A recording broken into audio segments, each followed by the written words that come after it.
स्कंद समारूढ़ां नानालंकारभूषितां चतुर्भुजां महादेवीं नागयज्ञोपवीतिनं शंखशार्ंग समायुक्ता वामपाणि द्वयां तथा।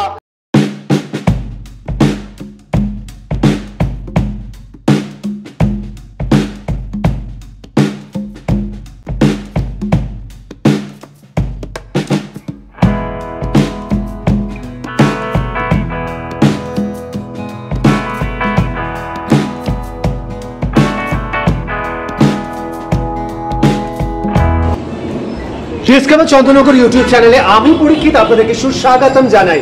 চন্দননগরের জাতীয় উৎসব জগদ্ধাত্রী পুজো শুরু হয়ে গেছে এবং জগদ্ধাত্রী পুজোতে সকলেই মাতোয়ারা। আমরা সকলেই জানি চন্দননগরে 5 দিন ধরে জগদ্ধাত্রী পুজোর মহা ধুমধাম, সারা বিশ্ব বন্দিত।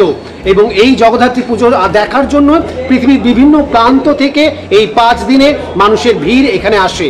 আমরা ডিসকভার চন্দননগর ইউটিউব চ্যানেলে জগদ্ধাত্রী পুজোর পরিক্রমা করব, কিন্তু বাড়ির পুজো। হ্যাঁ, জগদ্ধাত্রী পুজো এমনি যেসব পুজোগুলো হয়ে থাকে, বারোয়ারি পুজো, সেগুলো তো সবাই দেখে থাকেন, কিন্তু অনেকেই দেখেন না বাড়ির পুজো। আমরা পেয়ে গেছি সুরজিৎ দাসকে, আমার সাথে রয়েছেন সুরজিৎ দাস এই মুহূর্তে। তার বাড়ির পুজোতে আমরা এখন এসেছি। এটি হাটখোলা অঞ্চলে ভুবনেশ্বরী তলা। আমরা দেখলাম ভুবনেশ্বরী মায়ের মন্দির এবং তার ঠিক পাশেই একদম গায়ে লাগোয়া তার বাড়ি। এবং এই বাড়িতে, সুরজিৎ দাসের বাড়িতে এই মুহূর্তে আমরা এসে উপস্থিত হয়েছি। আসুন আমরা প্রতিমার সামনে আসি এবং আপনাদেরকে দেখাই এই অভাবনীয় এক প্রতিমা। এই প্রতিমা সুরজিৎ দাস নিজের হাতে তৈরি করেছেন, কাজেই বলাই যায় এক কথায় তিনি একজন শিল্পী। কথায় আছে যিনি রাধেন তিনি চুলও বাঁধেন। আমাদের আজকের যে শিল্পীর সাথে আমরা আলাপ করছি তিনি কিন্তু একাধারে একজন কর্মব্যস্ত মানুষ। বেসরকারি সংস্থায় উনি আধিকারিক পদে আসীন রয়েছেন, কিন্তু তা সত্ত্বেও তিনি কিন্তু রাত্রেবেলা হলেই ঠাকুর গড়েন এবং এটা তার একটা প্যাশন যাকে বলা যায়। এবং মানুষ আমরা সবসময় আমরা অজুহাত দিতে থাকি, আমার তো সময় নেই, সময় পাই না, কি করে করব, এত ব্যস্ততা, এত চাপ। কিন্তু তার সত্ত্বেও দেখুন তিনি সারাদিন তার কর্মব্যস্ত জীবন কাটিয়েও কিন্তু রাত্রেবেলা বাড়ি ফিরে এই হেন সুন্দর প্রতিমা গড়েছেন এবং সেটা পুজোর জন্য অপেক্ষা। আপনি একটু বলুন, হঠাৎ করে এই প্রতিমা গড়ার ব্যাপারটা কেন মাথায় এলো? এটা অনেক ছোটবেলা থেকে ধীরে ধীরে খেলার ছলে তৈরি। ছোটবেলায় বাড়ির পাশে পুজো হয়, পুজো দেখে ঠাকুর তৈরি করা দেখা এবং তার সাথে ধীরে ধীরে নিজের প্রতিমা গড়া। ছোটবেলায় সেগুলো কাদামাটির তাল হতো, সেইভাবে তো আর প্রতিমা হতো না। বাড়ির পাশে মন্দির, পুরোহিত মশাই আসতেন, দুটো ফুল কিছু প্রসাদ দিয়ে বলতেন বাবা খুব সুন্দর হয়েছে। সবার উৎসাহ, নিজের বাড়ির লোকের উৎসাহ, ধীরে ধীরে প্রতিমা রূপ পেতে থাকে। আজকে এটা আমার 41তম বর্ষের পূজা এবং 41তম বর্ষের পূজায় আমার প্রতিমা আমি এই পর্যন্ত রূপদানেতে নিয়ে আসতে পেরেছি। এবং আমার মায়ের এই রূপ যেটা দেখে সবাই ভালো বলেন, এটাই আমার মেন মায়ের প্রতি আমার ভক্তি এবং শ্রদ্ধা, বিনম্রতা, যা কিছু এর মধ্যেই আমার রয়েছে। এরপরে চলে আসি, এই যে পুজো হয়, এইটা পুজোটা কদিনের পুজো? কারণ বাড়ির পুজো সাধারণত হয়ে থাকে নবমীতে হয়ে থাকে, বা নবমীতে পুজো বসে এবং সেই 3-4 দিনের পুজোটা একসাথে হয়ে থাকে। আপনাদের বাড়ির কি উপাচার বা কোনো নিয়ম নীতি আছে? আমাদের বাড়ির উপাচারের মধ্যে শুরু থেকে যেটা হয়ে আসছে, শুধু নবমীর দিনকেই আমাদের পুজোটা হয় এবং একটা দিনের পুজো এটা আমাদের হয়ে থাকে। আলাদা এক আসনে বসে একটা পুজোর মধ্যেই হয়, আলাদা আলাদা করে সপ্তমী, অষ্টমী, নবমী 3টে পুজোর মধ্যে হয়ে ওঠে না এটা। আর দশমীর পুজোটা শুধু দশমীর দিনকে হয়। আপনারা কি দশমীর দিন মায়ের বিসর্জন দেন নাকি অন্য কোনো আবার সময় আপনারা? না, দশমীর দিনকে মায়ের ঘট বিসর্জন হয়ে যায় এবং তারপরে আসলে যেহেতু কাজের মধ্যে বিজি থাকি বা ডিউটি অ্যাটেন্ড করতে হয়, তার জন্য যে ছুটিটা পাই নেক্সট সানডেতে, সেই সানডে ছুটিতে আমার মায়ের বিসর্জন করা হয়।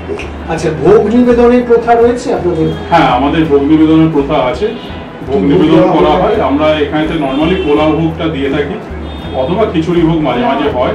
পোলাও, আলুর দম, পায়েস দিয়ে মায়ের ভোগ নিবেদন করা হয় এবং তার সাথে আমাদের পাড়া পড়শি যারা আছেন আর বাকি আত্মীয় স্বজন সবাই আমাদের বাড়িতে টুগেদার করেন, গেট টুগেদার হয়ে সেখানে সকাল এবং রাত্রে প্রসাদ গ্রহণ করেন। রাত্রিবেলা লুচি মিষ্টি ভোগ দিয়ে মায়ের পূজা হয়। আচ্ছা, আমরা দেখতে পাচ্ছি এখানে তো অসাধারণ প্রতিমা, এই যে গয়না সব ঠাকুর দেবীরই গয়না তো? হ্যাঁ, এগুলো সব মায়েরই গয়না। প্রত্যেক বছর আস্তে আস্তে গয়না কেনা এবং নতুন নতুন গয়না নিয়ে এসে মাকে পরানো। কিছু পুরো আগের বছরের গয়না আছে, কিন্তু কিছু এই বছরের গয়না মিলিয়ে মিশিয়ে ধীরে ধীরে মায়ের এই সমস্ত গয়না। প্রতিমা নির্মাণ কবে থেকে শুরু হয়েছে? 2025-এর প্রতিমা নির্মাণ আমার প্রতিমার কাঠামো পুজো হয় নর্মালি দোলের দিন, এবং দোলের মার্চ এপ্রিলে কাঠামো পুজো। হ্যাঁ, মার্চ এপ্রিলে কাঠামো পুজো হয়ে যায় স্নান যাত্রাতে। হ্যাঁ, কিন্তু আমার বাড়িতে শুরু থেকে ওই দোলের দিনকেই কাঠামো পুজো হয়ে থাকে, এবং তারপরে যেরকম আমি ছুটিগুলো পাই, সানডের ছুটি বা আদার্স হলিডের ছুটি, এবং রাত্রির বেলা করে স্পেশালি সেখানে বসে বসে ধীরে ধীরে কাজগুলোকে এগোই, এবং এইভাবে কাজ এগোতে এগোতেই আস্তে আস্তে সমস্ত রূপটা আসে। আচ্ছা, চক্ষুদান আপনি নিজের হাতেই করেন? হ্যাঁ, চক্ষুদান আমি নিজে হাতে করি, এবং গত কয়েক বছর ধরে জন্মাষ্টমীর দিন আমি চক্ষুদানটা করে আসছি। এবং এই যে শাড়ি পরানো, এই যে ব্যাপারগুলো, এগুলো সবই নিজে হাতে। কাজেই বোঝাই যাচ্ছে একজন শিল্পীকে আমরা শিল্পীর বাড়িতে এসেছি, এবং শিল্পীর বাড়ি শুধুমাত্র যে এই পুজো উনি করবেন বলে বা লোকজনকে দেখাবেন বলে সেটা একদমই নয়, এটা অন্তরের অন্তঃস্থল থেকে তার এসেছে, জাগ্রত হয়েছে। আমার ঠিক পেছনে আরো একটি জগদ্ধাত্রীর মূর্তি আমরা দেখতে পাচ্ছি, এটা যদি একটু বলেন এই ব্যাপারটা কি? এটি গত 25 বছর আগে তৈরি। এটা একটা পুরনো দুর্গা মূর্তির আদলে আমি তৈরি করেছিলাম, যেটা পদ্ম ফুলের ওপরতে বসে এবং পেছনে এই ধরনের সাজটা ছিল। এটা আমাদের চন্দননগর সপ্তগ্রাম এলাকা থেকে পাওয়া গেছিল। খুব সম্ভবত ওটা 700 শতকের মূর্তি ছিল, যেটা পরবর্তী সময় তুর্কি আক্রমণের সময় বা কোনো আক্রমণে সেটা ক্ষতিপ্রাপ্ত হয়েছিল, এবং আদি সপ্তগ্রামের ওখানেতে মাটির মধ্যে চাপা পড়েছিল। সেটা রিস্টোর করে চন্দননগর মিউজিয়ামে রাখা আছে। ওই মূর্তির আদলে গত 25 বছর আগে, তখন আমি কলেজে পড়ি সম্ভবত, সেই টাইমে এটা তৈরি করা, এবং এটি বাড়িতে প্রতিষ্ঠিত। বাকি এই মা ভাসান হয়ে যান, কিন্তু এটা নিত্য পুজো হয়ে থাকে, কিন্তু ওই জল বাতাসা দিয়ে, ভোগ অর্পণ নয়, জল বাতাসা দিয়ে নিত্য পুজো হয়ে থাকে। আমার মা নিজে পুজো করেন এই ব্যাপারেতে। আমার মা, আমার বোন, আমার মিসেস এবং এটি আমার ছেলে। বেশ, এবং আমরা দেখতে পাচ্ছি যে শিল্পীর ছেলে, সেও কিন্তু একজন ক্ষুদে শিল্পী তৈরি হয়ে গেছে, অরণ্য দাস তার নাম। এবং এইখানে যে প্রতিভাটা আমরা দেখতে পাচ্ছি, আমরা আসুন অরণ্যর সাথে আগে একটু আলাপ করে দিই। অরণ্য, তুমি একটু বলো এই প্রতিমাটার বিশেষত্ব কি? আমরা বাবার প্রতিমা তো দেখতে পেলাম, সেটা মৃন্ময়ী প্রতিমা, মাটির তৈরি, কিন্তু এইখানে এই প্রতিমাটা কিসের তৈরি? কাগজের তৈরি। কাগজের তৈরি। তুমি নিজেই একদম তৈরি করেছো? হ্যাঁ, পুরো। তুমি কি আঁকা শেখো? না, আঁকা শিখি না, আমি বাড়ি থেকেই মানে আঁকা শিখেছি। আচ্ছা, নিজের মনে থেকেই তোমার যেটা আসে সেটাই তুমি করে থাকো, তাই তো? বেশ, এইটা করতে কি তো কেউ তোমাকে বলেছে, না তুমি নিজে থেকেই করো, ভালোবেসেই করো? এইটা কি এই বছর প্রথম? হ্যাঁ।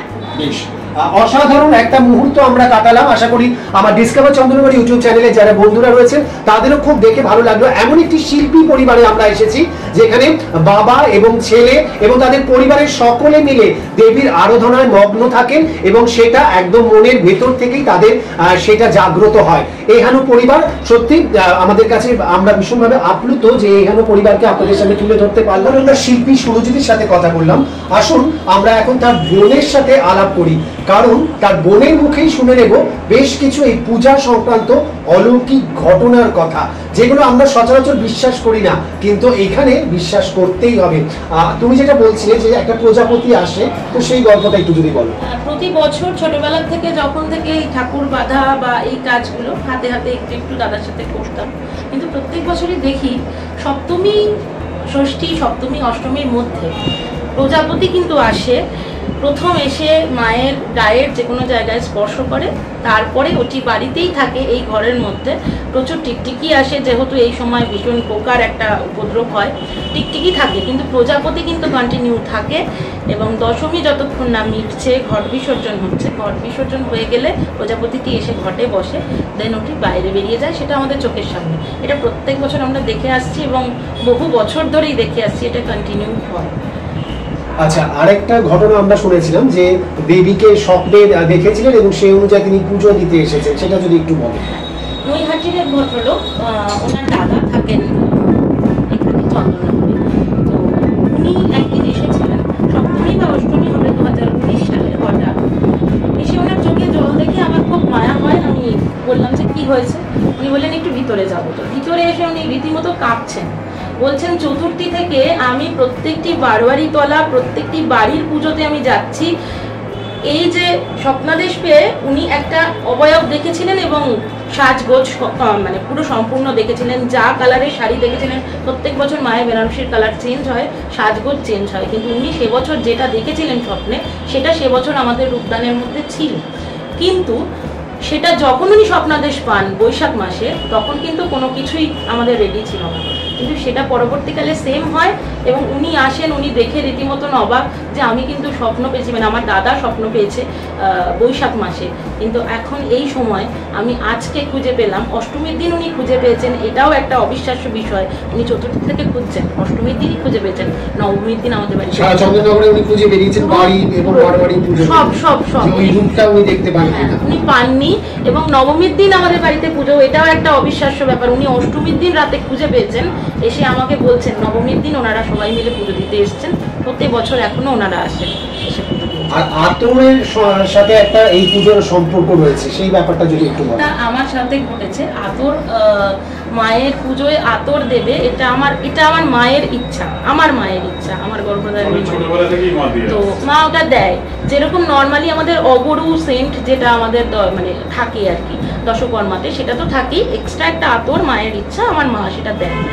সে বছর কোনো বিষয়ে সবকিছু এসেছে কিন্তু আতরটি আসেনি, তো সেটা জানা যায় অষ্টমীর দিন রাতে। কোন বছরের কথা এটা? যত সম্ভব 2017-18 এরকম টাইমে।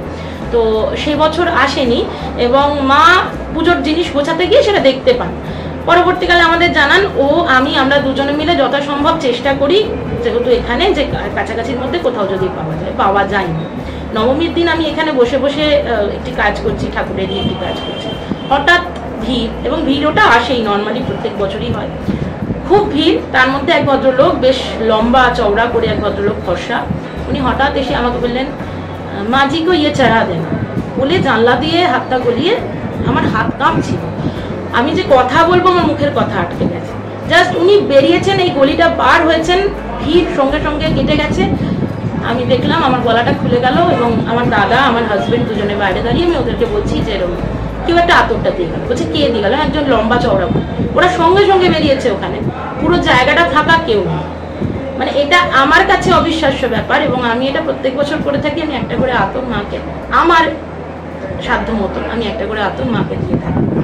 কাজে বুঝতেই পারছেন জগৎজননী জগদ্ধাত্রী এখানে ভীষণভাবে জাগ্রত এবং প্রচুর এই অঞ্চলের লোকেরা এখানে আসেন এবং তারা জানেন যে এখানে পুজো দিয়ে তাদের মনের শান্তি এই দেবী পরিপূর্ণ করে। যারা যারা জগদ্ধাত্রী ঠাকুর দেখতে বেরোবেন ভুবনেশ্বরী তলা, আপনারা আসুন হাটখোলা ভুবনেশ্বরী মায়ের ঠিক মন্দিরের একদম পাশেই দাসবাড়ি, এবং এই বাড়ির পুজো আপনারা দেখতেই পাবেন। অসাধারণ প্রতিমা এবং অসাধারণ নির্মাণ শৈলী, আপনাদের মন ভরিয়ে আপনারা থাকবেন, আমি তো এটা ভীষণভাবে আশাবাদী। আপনাকে অসংখ্য ধন্যবাদ জানাই এবং আমাদের সাথে এই যারা দর্শকরা রয়েছেন, দর্শক বন্ধুদের সকলকে অনুরোধ করছি আপনারা আসুন ভুবনেশ্বরী তলাতে, ভুবনেশ্বরী মায়ের মন্দিরের ঠিক পাশে এই দেবী মূর্তি আপনারা দেখুন এবং আপনাদের মনের তৃপ্তি মেটান। ডিসকভার চন্দননগর ইউটিউব চ্যানেলের তরফ থেকে আমি পরীক্ষিত আজকের মতো বিদায় নিচ্ছি। আবার আসবো আরো একটি বাড়ির পুজো নিয়ে আপনাদের সামনে।